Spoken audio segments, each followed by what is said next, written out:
요한복음 10장 14절 15절 말씀. 나는 선한 목자라. 나는 내 양을 알고 양도 나를 아는 것이 아버지께서 나를 아시고 내가 아버지를 아는 것 같으니 나는 양을 위하여 목숨을 버리노라. 아멘. 오늘은 감탄복음 네 번째 시간을 맞이해서 말씀을 또 전하려고 합니다. 어떻게 일상에서 예수님을 향한 감탄이 좀 늘었나요? 어떠신가요? 지난 코람 기도의 영상 말미에 여러 가지 감탄할 제목들이 올라온 영상을 보았어요. 그래서 이거 같이 나누었으면 좋겠다라는 마음이 들어서 우리 먼저 어떤 일에 어떤 것에 감탄하고 있는지 우리 한번 영상 먼저 보고 말씀 듣겠습니다.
여러 가지 감탄할 일들이 참 많지요. 그 감탄을 우리가 회복해야 돼요. 그 감탄을 회복한다는 것의 의미는 예수님과 나의 사이가 그만큼 가까워져 있고 그만큼 내가 예수님과 친밀함을 누리고 있다는 것에 대한 반증이기 때문입니다.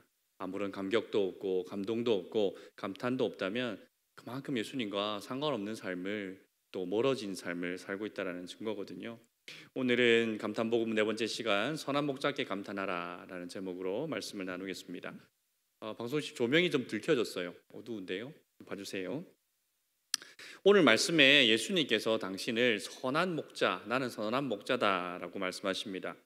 여러분, 선한 목자와 삭군 목자의 차이가 어디에서 나오는 것일까요? 삭군 목자는요, 양이 이리에게, 사나운 짐승에게 공격을 받을 때에 양을 구하기보다는 자기 목숨을 구하려고 하는 사람들이 삭군 목자예요. 삭군은 목자도 아니고요, 양도 제 양이 아니기 때문에 그 양떼들 위해서 굳이 자기의 생명을, 자기의 모든 것을 걸지 않습니다. 그래서 사나운 짐승이 나타나면 양떼를 버리고 기꺼이 도망해 버리지요. 그런데 반대로 선한 목자는 양떼들을 위하여서 자기의 목숨을 버리는 자다라고 예수님께서 말씀하십니다. 우리가 선한 목자 되신 예수님께 감탄해야 될 여러 가지 이유들이 있지만 그 중에 가장 감탄해야 될 일은 무엇이냐면 예수님께서 우리를 위하여 자기의 목숨을 버리셨다라는 것입니다. 예수님께서 우리를 위하여서 당신의 생명을 버려야 했던 이유가 무엇입니까? 그것은 바로 우리가 하나님의 진노, 아래에 있었기 때문입니다. 그러면 하나님은 왜 우리를 향하여서 진노하실까요? 사랑의 하나님께서 왜 우리를 향하여 진노하십니까? 하나님께서 우리를 향하여 진노하신 이유는 한 가지죠. 우리의 죄 때문입니다. 우리가 아무리 착하게 살아도요, 우리는 하나님이 주신 그 율법의 기준을 충족할 수가 없습니다. 율법의 기준에 도달할 수가 없죠. 여러분, 율법에는요, 복과 저주가 함께 약속되어 있는 것 아십니까? 율법을 잘 지키고 순종하는 이들에게는 하나님께서 복을 약속해 주셨어요. 들어가도 복을 받고 나아가도 복을 받고 떡반죽 그릇이 복을 받고 뭐 이런 여러 가지 정말 많은 복들을 하나님께서 약속해 주셨어요. 근데 우리는 그것만 보죠. 그러나 그것만 있지 않아요. 그 다음이 있습니다.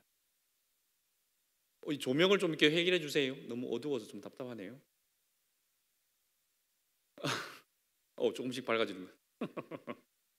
뭐 밝아지면 감탄 한번 하겠습니다, 제가. 그래서 근데 그 뒤에 뭐가 있냐면 율법을 어기는 자들에게는 하나님께서 저주하시겠다는 말씀이 있는데 그 말씀 읽고 내려가면 정말 덜덜덜덜 떨릴 만큼 와, 이렇게까지 벌을 받는단 말이야? 이렇게까지 하나님의 진노를 받으면 견딜 수 없겠다. 예를 들어서 너희들에게 적군이 쳐들어오게 할 것인데 그 적군이 너희 성벽을 에워싸게 되면 너희들이 나중에 너희 자녀들 삶아 먹을 그런 일이 일어날 거다. 이런 일이 일어날 것이라고 하나님께서 말씀하셨습니다. 이처럼 우리는 율법 아래에 살면서 율법이 주는 복도 있지만 또 율법이 가져다주는 저주도 함께 있습니다. 야고보서 2장 10절 말씀에 누구든지 온 율법을 지키다가 그 중에 하나를 범하면 모두 범한 자가 된다라고 말씀하셨어요. 그래서 우리가 정말 내가 율법을 지키면서 하나님의 말씀에 온전히 순종하며 살아가겠다고 정말 조심조심 하나님의 말씀을 따라서 살려고 아무리 노력해도 단 한 번만 율법을 어기는 것만으로도 우리는 율법을 어긴 자가 되고 그 율법을 어긴 자에게 약속되어져 있는 저주를 받을 수밖에 없습니다. 갈라디아서 3장 10절 말씀에 무릇 율법 행위에 속한 자들은 저주 아래 있나니 기록된 바 누구든지 율법책에 기록된 대로 모든 일을 행하지 아니하는 자는 저주 아래 있는 자라 하였습니다. 율법책에 기록된 대로 모든 일을 행하지 않는 자는 저주 아래에 있는 자니라 라고 말씀하고 있어요. 그래서 우리는 율법의 저주 아래에 있었습니다. 이 율법의 저주 아래에서 살아가는 것이 바로 인간의 비참함이에요. 아무리 착하게 살아도 아무리 선하게 살아도 아무리 내가 착한 일을 많이 해도 그것이 하나님의 공의를 만족시킬 수가 없어요. 왜냐하면 하나님께서 우리에게 요구하시는 그 기준이 너무 높기 때문에 하늘에 계신 너희 아버지의 온전하신 것 같이 너희도 온전하라 라고 말씀하셨는데 그 온전함에 우리가 어떻게 다다를 수 있겠습니까? 하나님 앞에 인정받을 수 없고 율법의 저주 아래 살다가 마지막에 죽을 수밖에 없는 이것이 바로 인생의 비참함입니다. 이러한 비참함 속에서 살아가는 우리를 하나님께서 긍휼히 여겨주셨어요. 또 우리를 불쌍히 여겨주셨습니다. 그래서 우리를 그 율법의 저주 아래서 우리를 건져내시려고 구해내시려고 단 하나뿐인 독생자를 우리에게 보내주셨지요.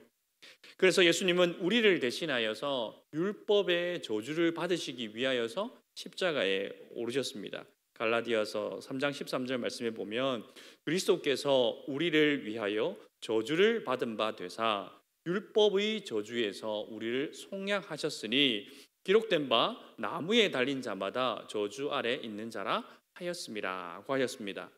예수님께서 우리를 위하여서 대신 저주를 받으셨어요. 그래서 율법의 저주 아래 있던 우리를 구원해 주셨죠. 속량해 주셨습니다. 값을 주고 사셨지요. 그 대가가 무엇이냐면 예수님께서 나무 위에 오르신 것입니다. 구약의 율법에 보면 나무에 달린 자는 하나님의 저주를 받은 자라고 말씀하고 있거든요. 그래서 예수님이 십자가에 달리셨을 때에 모든 유대인들은 그 십자가에 나무에 달린 예수님을 보면서 저 사람이 선지자인 줄 알았고 저 사람이 메시아인 줄 알았는데 저 나무에 달려서 저렇게 비참하게 죽어가는 걸 보니 저 사람은 가짜구나 라고 확신할 수밖에 없었어요. 왜? 율법에 나무에 달린 자는 하나님의 저주를 받은 자라고 나와 있으니까. 그 중에 대표적인 사람이 누구였습니까? 사도 바울이었어요. 바울은 구약에 아주 능통했기 때문에 그 율법의 말씀을 잘 알고 있었고 예수님의 그간의 행적들은 모르겠고 어쨌든 그의 인생의 마지막이 나무에 달렸잖아. 그러면 하나님께서 그를 저주하신 자야. 저는 메시아도 아니고 선지자도 아니고 의인도 아니고 그냥 하나님의 율법을 어긴 죄인일 뿐이고 하나님의 저주를 받은 자일 뿐인 거예요. 그러니까 그 예수님을 따르던 무리들, 이단의 무리들이죠. 이 이단의 무리들을 하나님을 향한 열심이 가득했던 사울은 그냥 버려둘 수가 없었어요. 하나님을 사랑하는 열심으로 그는 기독교인들을 찾아가서 죽이고 잡아오려고 하였지요. 그런데 어떻게 하다가 바울이 회심합니까? 기독교인들을, 그리스도의 제자들을 잡으려고 다메섹이라는 곳으로 가다가 그곳에서 부활하신 예수님을 만나잖아요. 에? 나무에 달린 자가 부활을 했네? 이렇게 되는 거예요. 바울의 머릿속이 하얘졌을 겁니다. 부활하신 예수님을 만났다는 것은 뭐지? 분명히 예수는 나무에 달려서 하나님의 저주를 받은 자인데 하나님의 저주를 받은 자를 부활시키셨다고? 두 가지가 서로 부딪히는 거죠. 그런데 이것을 해결할 수 있는 유일한 길이 무엇입니까? 하나님이 바울에게 지혜를 주셨을 거예요. 나무에 달린, 그래서 하나님의 저주를 받은 예수님은 하나님의 저주를 받은 게 맞습니다. 그것도 사실이에요. 또 부활하신 것도 사실이에요. 이 두 가지 사실을 조화롭게 설명할 수 있는 길은 예수님께서 십자가에 달리셔서 저주를 받으실 때에 그 저주는 예수님이 무언가 율법을 어겼기 때문에 그 율법을 어긴 대가로서 나무에 달린 것이 아니라는 거죠. 그럼 왜 십자가에서 하나님의 저주를 받으셨는가? 바로 자기 백성들의 저주를 예수님이 몸소 대신 받아내신 것이죠. 그래서 예수님이 부활하심으로 말미암아서 예수님의 죽음은 당신의 죄로 말미암은 것이 아니요 하나님의 백성들을 구원하시기 위한 희생 제물로서, 화목 제물로서 하나님께 저주를 받았다라는 것이 증명되는 것이죠. 또한 이 예수님의 죽으심에 관하여서 우리 감탄해야 될 것이 무엇이냐면 예수님이 이 십자가에 달리심으로 말미암아 예수님께서 저주를 받으심으로 말미암아 하나님의 영광이 회복되는 거예요. 이게 무슨 말이냐면 인간이 타락한 이유로 인간은 하나님의 영광을 볼 수 있는 감각을 잃어버립니다.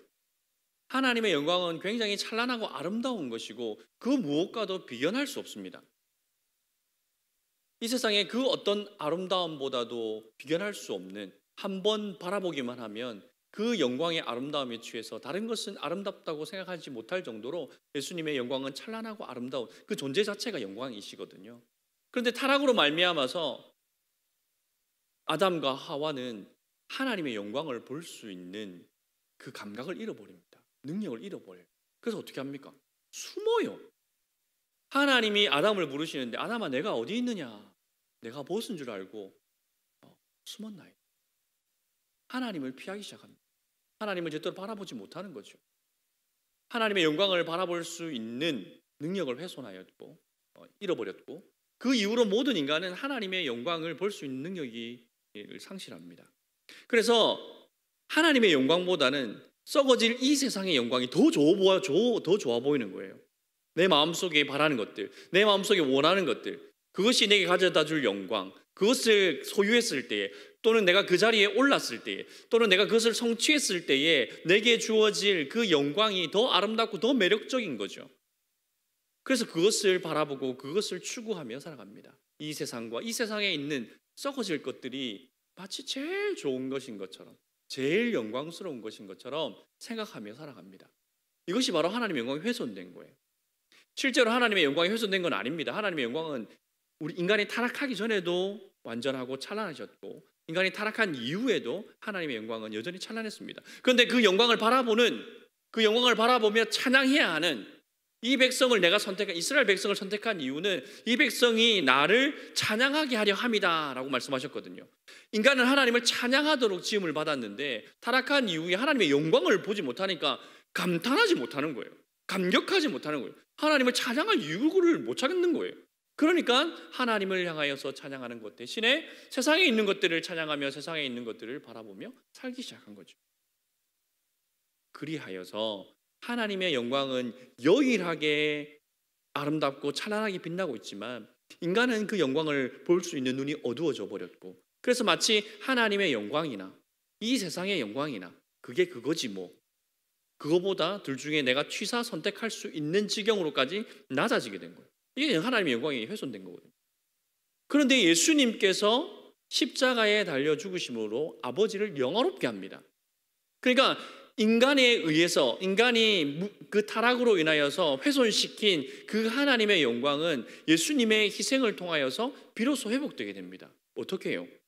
예수님을 믿고 영접하는 이들은 다시 하나님의 영광을 볼 수 있는 능력이 회복되게 돼요. 여러분들 마음속에 하나님이 행하신 일들을 생각할 때에 마음속에 밀려드는 그런 감격, 감동, 그리고 하나님이 우리에게 보여주시는 그 찬란한 영광들을 우리는 이제 조금씩 깨달아 알게 되고 그것을 가끔씩 보기도 하고, 그래서 그 영광에 한번 맛보기 시작하면 그 영광을 끊임없이 추구하는 삶을 살게 되는 거거든요.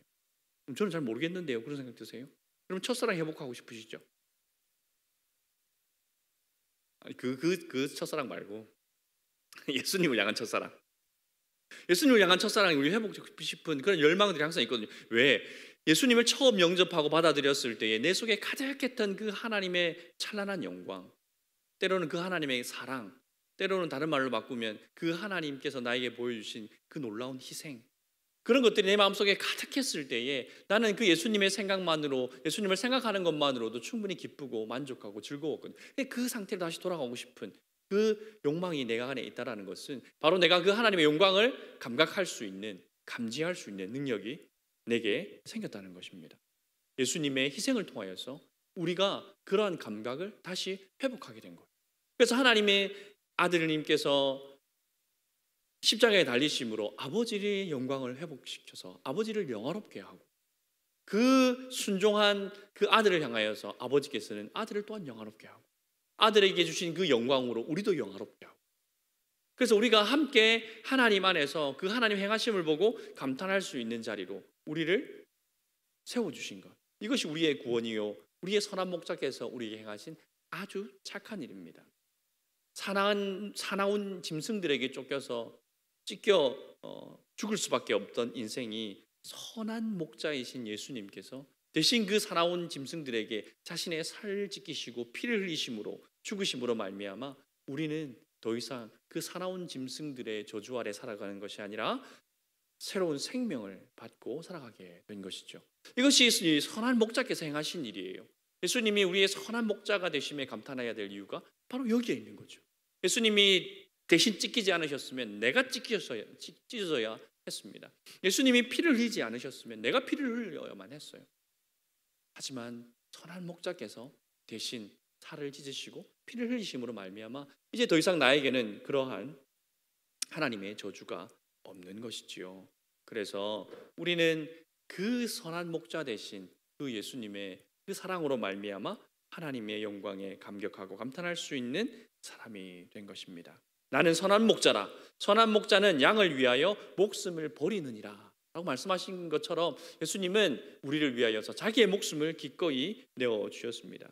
우리가 타락으로 말미암아서, 우리의 그 탐욕으로 말미암아서, 우리의 거짓된 욕망으로 말미암아서 막 스크래치내놓은 그 하나님의 영광을 예수님의 그 보혈의 피로 깨끗이 닦으셔서 완전하게 회복시키셔서 우리가 그 영광을 볼 수 있게 된 것이죠. 우리가 스크래치 내고 하찮게 여겼던 그 하나님의 영광이 얼마나 찬란하고 얼마나 아름다운 것인지를 다시 한번 우리가 그 존귀함을, 그 가치를 깨닫게 되는 역사가 예수님을 통하여서 나타나는 것입니다.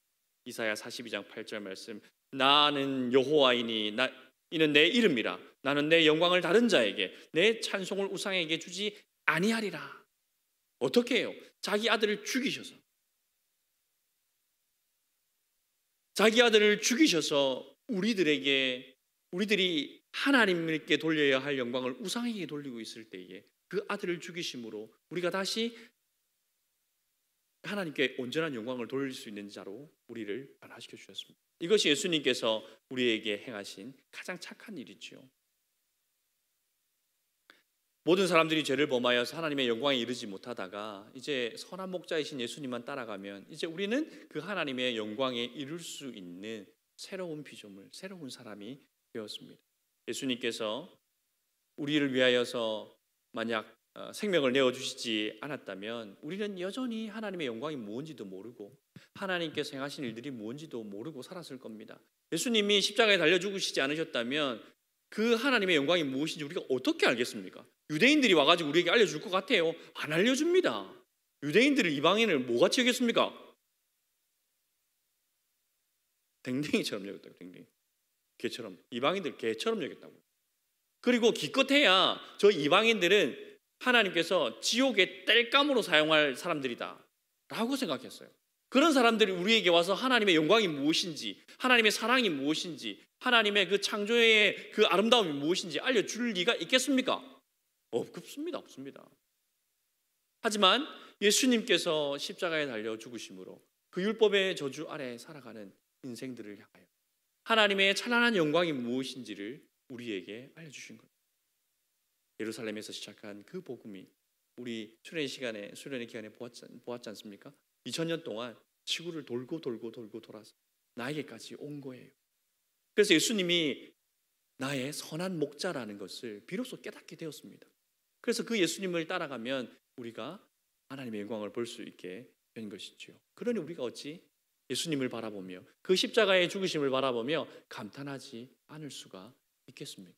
예수님의 그 희생을 생각하고 그 희생을 묵상하면서도 마치 내 마음이 너무 담담하고 내 마음속에 어떠한 감격도 감동도 어떠한 정서적인 변화가 없다면 우리는 다시 회복해야 돼요.